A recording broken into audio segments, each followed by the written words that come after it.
Graças a Deus, que o Espírito do Deus Altíssimo venha cobrir a sua vida, minha amiga e meu amigo ouvinte.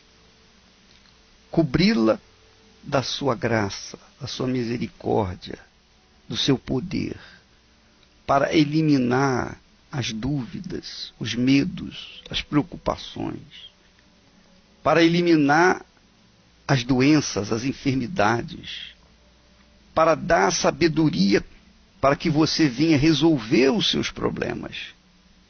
Que o dia de hoje seja completo na sua vida. Em o nome do Pai, do Filho e do Espírito Santo. Amém. E graças a Deus.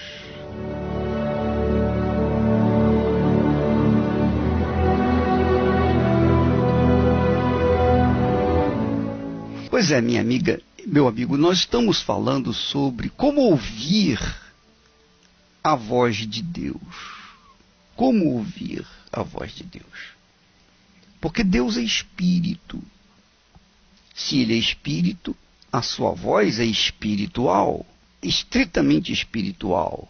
Portanto, se a voz de Deus é espiritual, não tem como o ouvido físico, o nosso ouvido físico, ouvir a voz de Deus. Então nós temos que usar o ouvido espiritual. Mas que espiritual é esse ouvido? É o intelecto, é a mente. Deus fala no nosso espírito, quer dizer, no nosso intelecto. E no nosso intelecto, ele sopra a sua palavra. E ele não precisa falar muitas palavras, ele não precisa falar um verso, uma frase. Ele fala uma única palavra e o nosso espírito compreende perfeitamente tudo o que ele quer falar. E um exemplo disso foi com o apóstolo João, quando ele se achava na ilha de Patmos. Ele foi jogado na ilha de Patmos pelo imperador romano. E ali ele estava pagando uma pena, porque ele pregava a palavra de Deus, ele levava as pessoas que estavam ouvindo a sua palavra, a palavra de Deus, ele levava as pessoas a crer no único Deus, no Deus de Abraão, no Deus de Isaac, no Deus de Israel, que é o único Deus. Por causa disso, o imperador o jogou lá na ilha de Patmos para trabalhar junto à pedreira e arrancar o mármore das pedreiras. Então, o apóstolo João se achava numa prisão. E nessa situação, ele se encontrava em espírito. Por que ele se encontrava em espírito? Eu me lembro que quando a gente é levado ao deserto, a gente fica sozinho, e nessa solidão, no sofrimento, somado aos sofrimentos, nós elevamos o nosso pensamento a Deus, de lá não tiramos.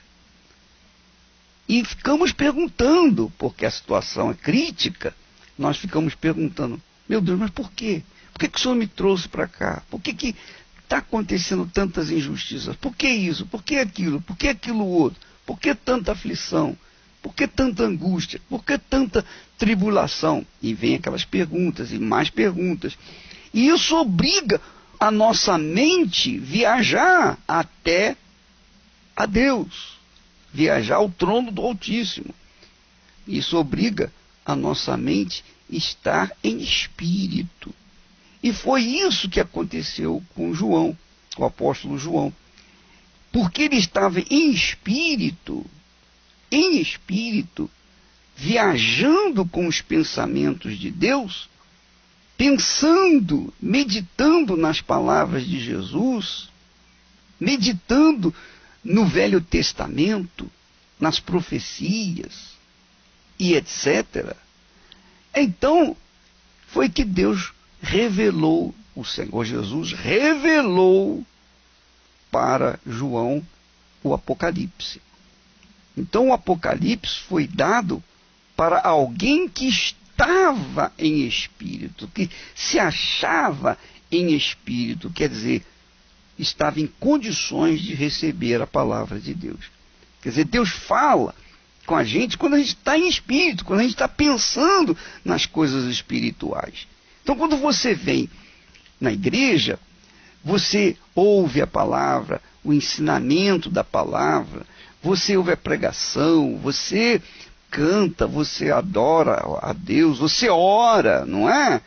Então você está ativando, exercitando o seu intelecto, a sua mente. E, consequentemente, você acaba por se encher do Espírito, porque os seus ouvidos, nesses momentos, são espirituais. Você não está preocupado com as crianças que estão gritando lá fora, ou chorando, o telefone tocando, porta batendo. Você não está nem aí para o que está acontecendo nesse mundo. Você mergulha nos pensamentos de Deus. Deus, então, responde com a sua voz. E Ele fala.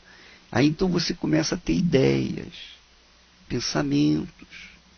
Você começa a discernir o que Deus quer para a sua vida. E o que Deus quer que você faça. Quer dizer, aí passa a haver uma comunhão, uma comunicação entre você e Deus. Deus e você. Porque você está no estado espiritual, você está em espírito, da mesma forma como João, o apóstolo, esteve lá na ilha de Pátimos. Então, minha amiga e meu amigo ouvinte, não é difícil ouvir a voz de Deus. Difícil é ter ouvidos para ouvi-la. Esse é que é o grande problema. Deus fala. Ninguém mais quer falar do que Ele. Mas o que adianta Ele falar para quem não tem ouvidos? Não é verdade? Ele não vai falar para o surdo, sabendo que o surdo não vai ouvi-lo. Então ele não vai perder tempo com uma pessoa que não está preparada para ouvi-lo. Ele só fala com quem está preparado para ouvir. Por isso que Jesus fala, quem tem ouvidos para ouvir, ouça. Quer dizer, a priori todo mundo tem ouvidos, mas ele está se referindo a ouvidos espirituais. Ouvidos espirituais. Quando a pessoa tem ouvidos espirituais, e estes ouvidos espirituais estão em atividade, então ela tem condições de ouvir a voz de Deus. Se não, não tem. Às vezes a pessoa tem um ouvido espiritual, mas não está em condições de ouvir a voz de Deus, por quê? Porque ela está distraída, ela está pensando nisso, está pensando naquilo outro. Ela está pensando em uma opção de coisas desse mundo, dessa vida, e aí não dá para ela se concentrar para ouvir a voz de Deus. É por isso que quando nós vamos orar, quando você vem na igreja e nós falamos, fecha os seus olhos, vamos orar. Por que a gente fala para fechar os olhos? Justamente para você raciocinar, para você pensar. Porque quando a gente quer pensar em alguma coisa, quando a gente vai fazer prova, vai prestar concurso a uma instituição qualquer, então a gente, quando está meditando naquela prova, a gente fecha os olhos para pensar, para raciocinar. Não é assim? Pois é isso que Deus requer quando fala, quem tem ouvidos, ouça o que o Espírito de Deus tem para falar. Deus quer que nós estejamos concentrados naquilo que Ele quer falar. Isto é, naquelas palavras, naqueles pensamentos dele, naqueles ensinamentos dele. Jesus, por exemplo, disse, se os teus olhos forem bons, todo o teu corpo será luminoso. Se os teus olhos são maus, todo o teu corpo estará em trevas. E que grande trevas estará. Ora, você entende como? Como é que os olhos são bons? Como é que você pode discernir os bons olhos para os maus olhos? Os bons olhos veem o lado bom de cada um de nós, não é? Então, se eu tenho bons olhos para com você, eu não vou observar os seus defeitos, porque eu sei que você tem defeito da mesma forma como eu tenho.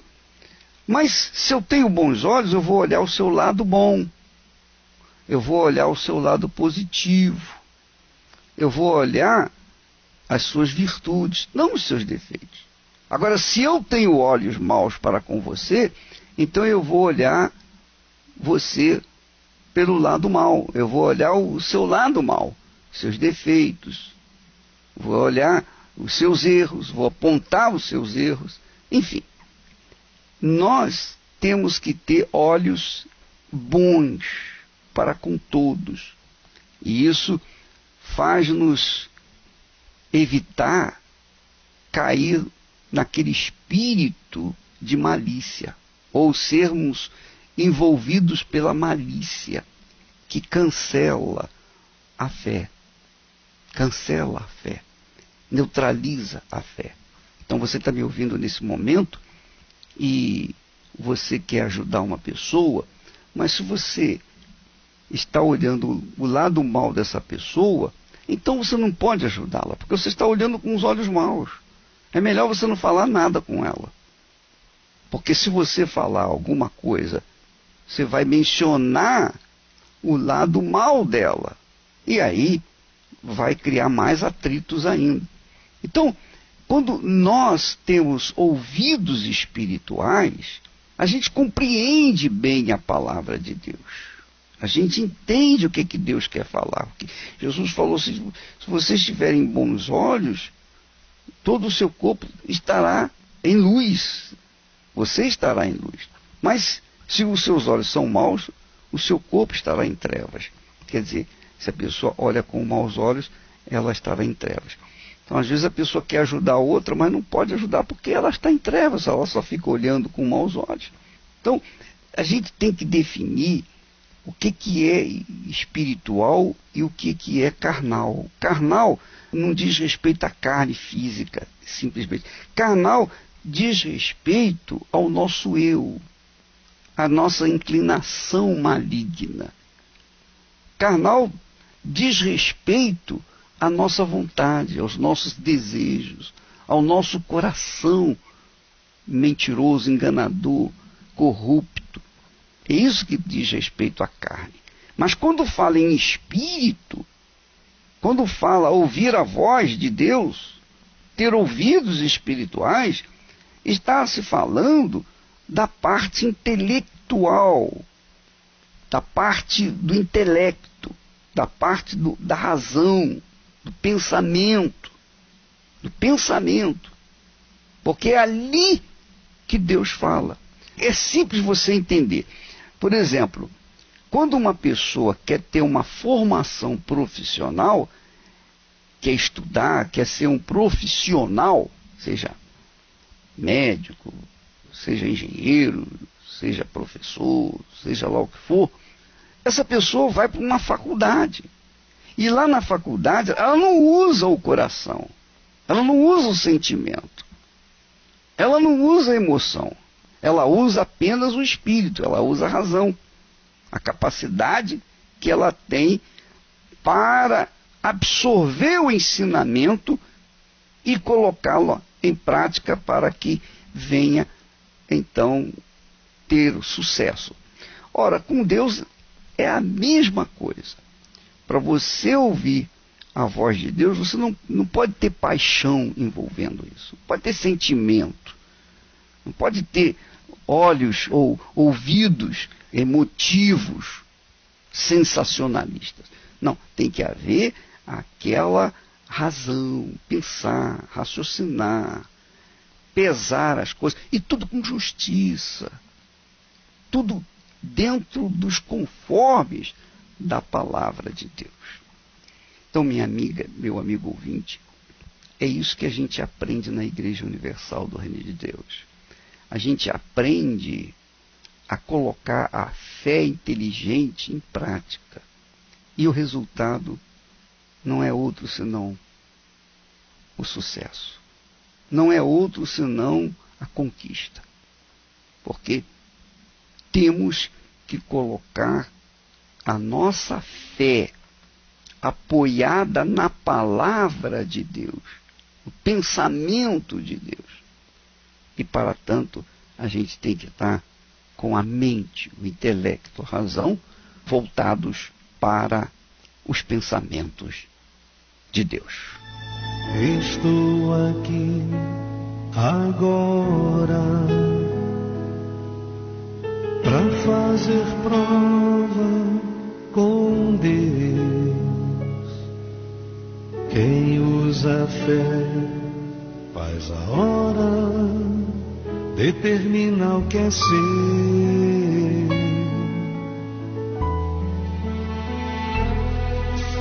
Hoje eu marquei contigo o meu desabafo, meu Deus, com um clamor de fé de um servo teu. Faz a diferença, Senhor, entre aqueles que servem e aqueles que não. Faz a diferença, meu Pai,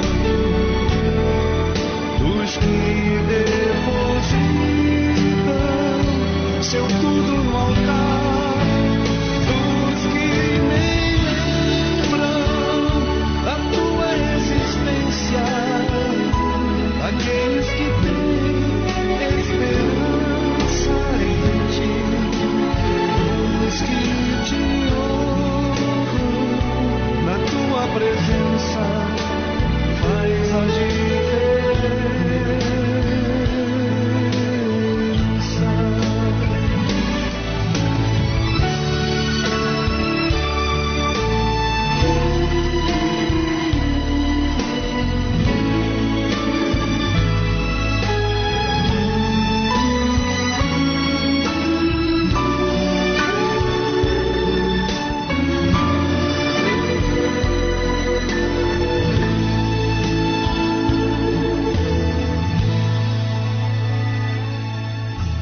Estou aqui agora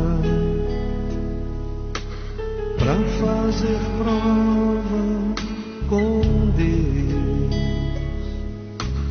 Quem usa a fé faz a hora, determina o que é ser.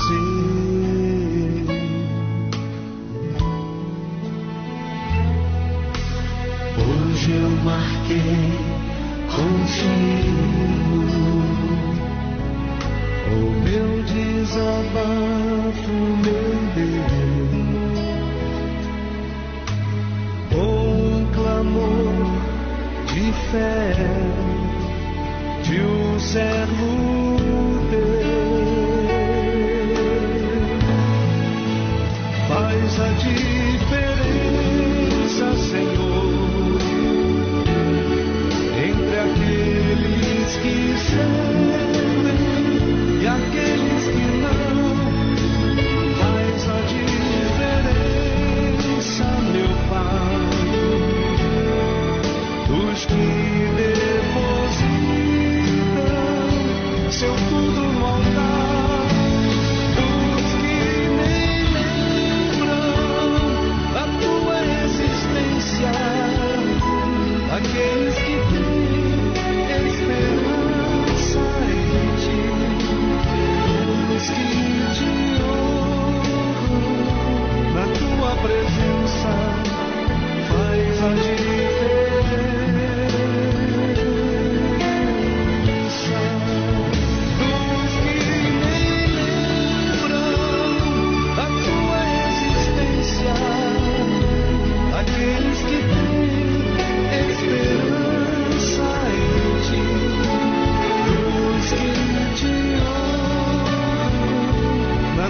presença faz a diferença.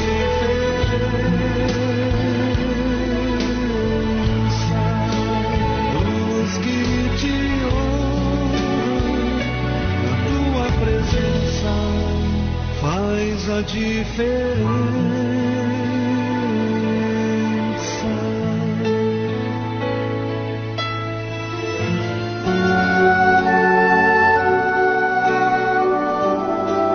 A fé e a inteligência trabalham juntas. Embora a fé seja encarada como loucura para esse mundo, ela é inteligente porque nos faz saber que temos direito à felicidade. A fé faz com que recusemos uma vida de derrotas e conquistemos uma vida de vitórias. Se tudo não está de acordo com os seus ideais, está na hora de você refletir com a sua inteligência e usar a sua fé para trazer à existência os desejos de seu coração. Igreja Universal do Reino de Deus. Um lugar de fé para a sua vida. Muito bem, gente. Minha amiga, meu amigo. Você vai ouvir testemunhos de pessoas que usaram a fé inteligente. Obviamente, elas usaram a fé inteligente porque elas tiveram acesso à voz do Espírito Santo. Porque é o Espírito Santo quem fala, quem convence. É o Espírito Santo quem convence. Não é o pastor, não é o bispo. Quem convence a pessoa de tomar atitude de fé e subir no altar é o Espírito de Deus. E quando ele convence, então não tem como a pessoa duvidar. E ela vai, obedece. Ela obedece àquela voz. Veja só o que acontece. Meu nome é Maria. Cheguei na igreja derrotada. Casamento quase acabado. Não tinha dinheiro para comprar comida. E quando comprava cesta básica, que o pessoal vendia na porta. Assim, ainda para pagar de 2 vezes. Não tinha nada, era derrotada mesmo, em todos os sentidos. O casamento destruído, praticamente. Com a filha, que ela abriu o armário, via que não tinha nada, a filha pequena, que não tinha nada, ela começava a perguntar por que estava acontecendo aquilo. E chegamos a um ponto, assim, chegamos na igreja a um ponto que eu achava que desistir era a solução. Que desistir de ir para a igreja era a solução. Porque quanto mais eu ia, mais a situação piorava. Mas, a partir do momento que eu conheci mesmo, eu conheci o verdadeiro sacrifício e que me lancei, aí sim a minha vida mudou. A minha vida foi mudando. Mudando, meu casamento foi abençoando. Meu casamento foi transformando. A minha casa que eu tinha, não era uma casa, era um porão quase. Não tinha condição para reformar para nada. Então, quando eu me lancei realmente na fogueira santa, aí sim Deus abriu as portas. Através do nosso sacrifício, do meu sacrifício, do meu esposo. Então, a nossa vida mudou por completo. Hoje a gente vive uma vida totalmente transformada. Hoje a gente não tem uma casa, a gente tem casas. Hoje a gente não tem um carro, a gente tem carros. Tem fazenda no norte. Temos casas aqui. Temos uma vida abençoada. Voltando atrás no sentido de chegar ao ponto que chegou um parente na minha casa. Eu não tinha nem pó de café para passar um café para ele. Quanto mais comprar algo para fazer para eles, algo diferente. E hoje a minha casa é diferente, a minha vida é diferente. A minha vida é transformada. Temos tudo, temos o que queremos. No dia que disser assim, vamos almoçar em algum restaurante que quiser ir, a gente vai. A roupa que quer usar, a gente vai lá e compra, usa. Os meus filhos hoje são abençoados, porque são homens e mulher de Deus. A fogueira santa é quem nos leva à fé. A fé é quem nos leva a chegar até Deus. A fogueira santa para mim é tudo. Eu não me vejo sem a fogueira santa. Eu não me vejo fora da fogueira santa. O meu sacrifício é que me faz manter de pé. A minha vida mudou por completo, porque além de ter a casa, carros, eu tenho uma família abençoada, eu tenho um marido abençoado, um marido maravilhoso, uns filhos maravilhosos. Eu tenho uma vida abençoada e, acima de tudo, a certeza da salvação. Eu vim de um lar destruído, onde os meus pais brigavam constantemente. Foi quando a minha mãe se envolveu com uma pessoa onde houve uma traição. Eu tinha um comportamento de uma jovem calma, recatada, tímida até então. Eu passei a gostar até mesmo da noite. Eu não dormia direito. Eu chorava pelos cantos, até escondido mesmo das amigas na escola. Aparentemente eu estava rodeada de pessoas, estava feliz, mas dentro de mim havia uma tristeza muito grande. Porque eu nunca tinha me separado da minha mãe. E quando eu me vi aqui sozinha, tendo que cuidar da minha casa, junto com meu pai, a responsabilidade de cuidar dele, cuidar do meu irmão que tinha ficado, eu passei a não mais respeitá-lo. Eu passei a não ver eles mais como pais. E me tornei uma pessoa que eu nunca fui. Eu passei a beber. Eu passei a ter desejo de morte. Isso me trazia uma tristeza, uma solidão muito grande. Foi quando nós mudamos de bairro e eu conheci o meu esposo. Eu morava no mesmo bairro que ela e nos tornamos amigos e começamos a namorar. 3 meses de namoro, eu me vi grávida. Descobri que estava grávida. E aí nós não tínhamos condições financeiras nenhuma. Eu fazia um curso técnico na época, né? Não tinha como suprir as necessidades de assumir uma família logo nesse início aí de vida. E fomos morar na casa da minha sogra. E isso foi muito difícil para mim. E quando o meu filho estava para completar 1 ano de idade, a minha sogra, ela expulsou a mim e o meu esposo e o meu filho. Faz 18 anos, né? E eu lembro como se fosse hoje. Então, é uma coisa que a gente não esquece. Foi quando a minha mãe olhou para mim e falou: filha, eu tenho um convite a te fazer. Vamos para a igreja, vamos participar de uma reunião comigo, sem querer, mesmo para fazer a vontade dela, por tanta insistência. Aí eu fui. E naquela noite, que era uma quarta-feira, eu lembro que eu passei a dormir. Naquela semana, eu passei a não sentir mais dor de cabeça. O meu comportamento foi mudando. Minha maneira de pensar, de falar, de agir. Eu fui observando uma mudança nela, né? E ela me fez esse convite para poder estar participando das reuniões. Fui indo, fui ouvindo a palavra, fui me interessando, né? Porque havia uma proposta de mudança e eu queria mudar, mas não sabia como. Logo depois veio a Fogueira Santa de Israel. E eu fiquei curiosa em saber o que seria a Fogueira Santa, porque até então nunca tinha ouvido falar.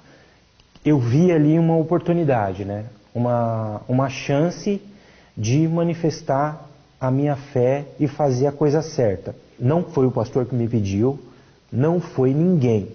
Foi Deus que colocou no meu coração o que Ele queria. E ali eu me lancei. E até então ele trabalhava em uma empresa a qual ele não crescia.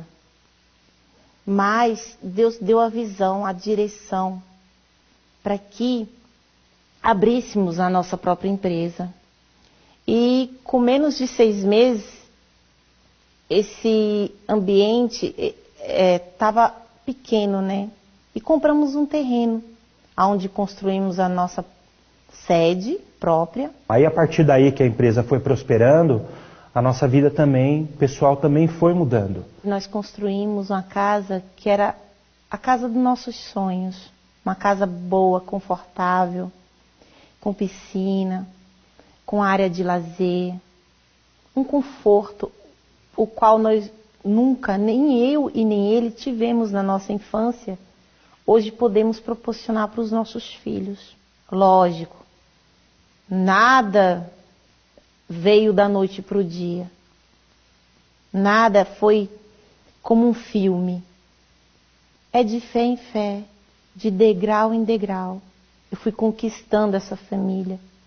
Eu fui me lançando a cada fogueira santa, a cada sacrifício. Hoje a minha vida é completa. Nada me falta. E a maior conquista que eu tenho na minha vida, que eu já conquistei e tenho, é o meu relacionamento com Deus.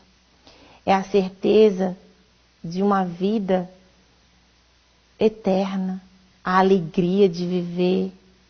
Hoje, aonde eu chego, eu transmito paz, transmito alegria. Tem sempre um sorriso para dar para alguém.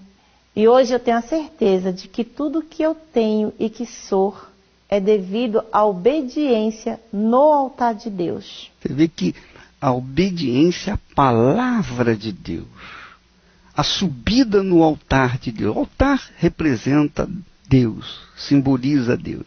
Quando uma pessoa sobe no altar, ela tem que ter consciência que ela está subindo diante do trono do Altíssimo. Subindo no colo de Deus, digamos assim. Não tenho dúvida a respeito disso. Então, quando uma pessoa obedece à voz do Espírito Santo, não tem como dar errado. Não é uma questão de sorte. Não é uma questão de sorte. Não é uma questão tampouco é o meu destino. Nada disso. É questão de inteligência. A fé está mais ligada com a inteligência do que qualquer outra coisa, do que com a própria religião. A fé tem a ver com inteligência, com sabedoria, com obediência à palavra de Deus. Por isso existe o sacrifício. Porque para você obedecer a Deus, você tem que desobedecer o seu coração. Aí é que está o sacrifício. Você tem que neutralizar a voz do coração. É isso aí. Bem, minha amiga, meu amigo ouvinte, neste domingo nós estaremos consagrando os militares, todas as pessoas que fazem parte da segurança, seja do município, do estado, da federação. Nós estaremos orando pelos militares, pelos policiais civis, corpo de bombeiro, todas as igrejas universal do Reino de Deus em todo o Brasil. Nós estaremos consagrando toda a parte de segurança que o governo tem para com a população. Nós estaremos orando, porque quando nós entendemos que o mal é espiritual, então não adianta se armar com metralhadoras, com HK, com R15, nada disso. Não adianta. Quando o mal é espiritual, você tem que agir espiritualmente para neutralizá-lo. Ou não é? É assim. Porque o mal é um espírito que toma uma mente humana e faz com que essa mente humana faça o que fez lá na França, venha matar tantas pessoas, enfim, essas coisas todas. Então, nós temos que orar pelos nossos policiais militares, policiais civis, pelos bombeiros, por todas as corporações, para que essa gente que protege a população venha ter discernimento, primeiro seja guardado, protegido, para que então possa ter discernimento para poder ajudar, para poder proteger a população. Então nós estaremos orando para essas pessoas, consagrando essas pessoas no altar de Deus neste domingo, em todas as igrejas universal do Reino de Deus. E aproveitando a oportunidade, você que é policial, civil, militar ou bombeiro, quando você chegar, você vai ser ungido com o óleo logo na entrada. E aí, quando você entrar no templo, na igreja, depois vem a oração de consagração. Tá bom? Neste domingo, em todas as igrejas universal do Reino de Deus. Nós ficamos por aqui e amanhã estaremos de volta neste horário, nesta emissora. Deus abençoe a todos em nome do Senhor Jesus.